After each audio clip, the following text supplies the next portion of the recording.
সাদা পদ্ম অনেকেরই পছন্দের তালিকার শীর্ষে আছে, তাই তো আমরা সংগ্রহ করেছি সাদা পদ্মের মধ্যে অনেকগুলো ভ্যারাইটি, অনেকগুলো আইডি।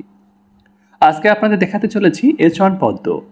দেখেছেন H1 পদ্মের ব্লুমিং ক্যাপাসিটি কেমন? ফুল তো ফুটেই আছে, আর সেই সাথে কতগুলো কলি। যদি সংখ্যায় গণনা করি তাহলে হয়তো বা 8-9টি কলি দেখা পেয়ে যাব আমরা। একেবারে শুভ্র। আমরা যখন ভিডিও করি তখন রোদ্রের তাপমাত্রা একটু বেশি থাকায় একটু হলুদ হলুদ ভাব মনে হচ্ছে, কিন্তু আসলে না, এটি পরিপূর্ণ সাদা। প্রচুর ব্লুমিং ক্যাপাসিটি, আর দেখতে তো অসাধারণ, চোখ ফেরানোই কঠিন।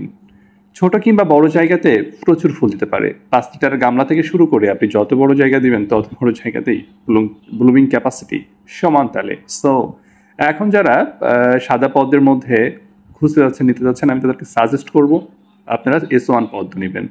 আর খুব অল্প সময়ে আমরা সম্ভবত 25 কি 26 দিনের কলি পেয়েছি টিউবার লাগানোর। আপনারাও পেয়ে যাবেন সেই কাঙ্ক্ষিত H1 পদ্মের টিউবার লাগানোর পরেই।